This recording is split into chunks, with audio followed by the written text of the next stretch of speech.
My name is Max Kestner, and I'm a fan of model railroading. Definitely more into model railroading than I would be train spot. When I was younger, my grandparents would take me to train shows, and they started collecting some O-gauge trains, and they would let me play with them when I was over. Like, they would help me set them up, or I was so young they kind of had to set it up. But gauge is just a term for scale in model railroading. There's the different gauges, which are like the different sizes. O-gauge is probably like the second most common gauge, and it's kind of big. There's garden scale, which is even bigger. There's HO gauge, which is half the size, and that's probably the most common. Then there's also really small gauges like N gauge and Z gauge. I think model railroading is a lot of fun because if you're like building like a model railroad layout, you kind of get it like in your mind. You have this vision of what the landscape is going to be, like what the geography would be or what the towns would be like, and you get to plan out the rail line as well as like if you want a river going through, you can put that in. If you want roads with like little cars on them or whatever, you can put that in.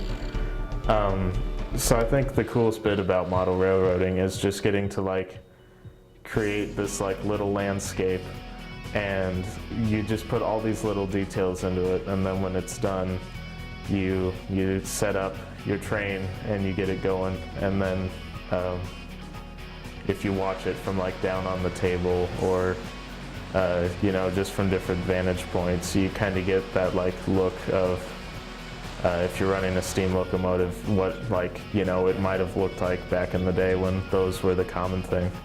So that sort of, that freedom to like create what you think would be kind of cool for that sort of setting is why I like model railroading so much.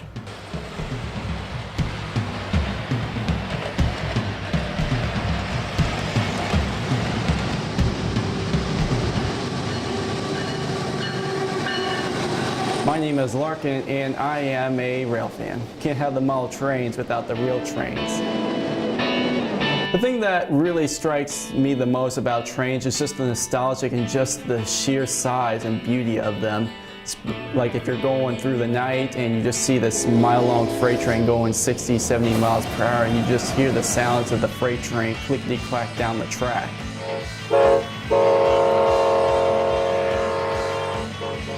I always had a fascination with trains because it's just a fantasy, it's just a mystery, and it's just so beautiful to see a big train, whether it be a diesel or steam locomotive, to come by.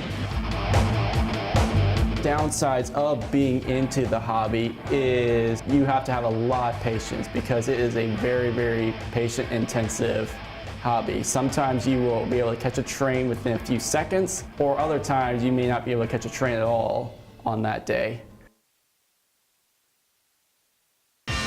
If you have the patience for it, it's really worth it. Oh my gosh, oh my gosh.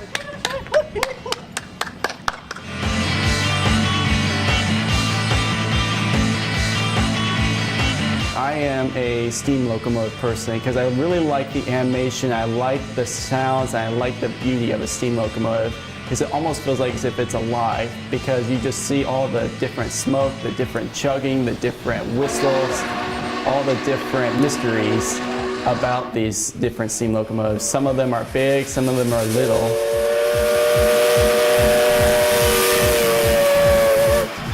Other people will say that, why are you into trains? I just tell them that it's just a hobby that I really am passionate about because it's just so much nostalgicness to it. They built our country, they built our society, and they made America what it is today.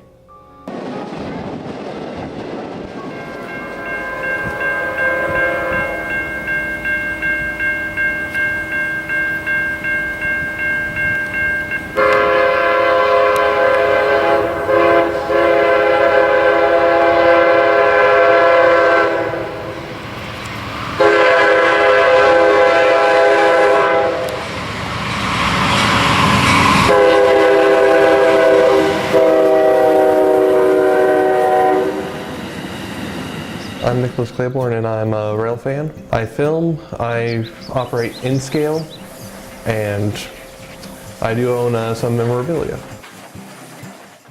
My definition of a rail fan: anyone that is interested in trains or anything of the railroad business. I volunteer for the Monticello Railroad Museum in Monticello, Illinois. We have our steam engine number 401.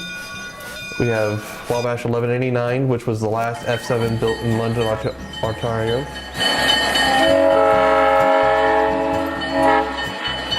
We have Canadian National FPA 4 6789, Milwaukee Road number 1649, an NW2 switcher, and 8733, a GP11 that was built for the Illinois Central. I'm interested in rail fanning because of all the history that's behind the trains. How it built America, how it built the country. It transports the daily economy. And then also the reason I film is you get to see the change of engines and types of freight cars over time. They move stuff. They're a very important part of the economy. And one of the most interesting things about the trains is intermodal containers. They can take the containers from the ship, put them on a train, and put them onto a truck. They never have to be repacked. It makes shipping a lot faster. When I go rail fanning, I have my camera, my tripod, and I also have my scanner so I can listen to the railroad frequency. Some days it'll take 3 hours for a train, 4 hours, and sometimes it'll just be a normal train coming through. Some days you'll get to see something a little more interesting. It's like fishing. You just gotta have the patience for it. You want to be on a public property, and sometimes there's not public property around a railroad track. My interest in rail fanning, there's a lot of history that goes behind these trains. And there's a lot of they move a lot of goods for us. They are a very economical way of transporting items.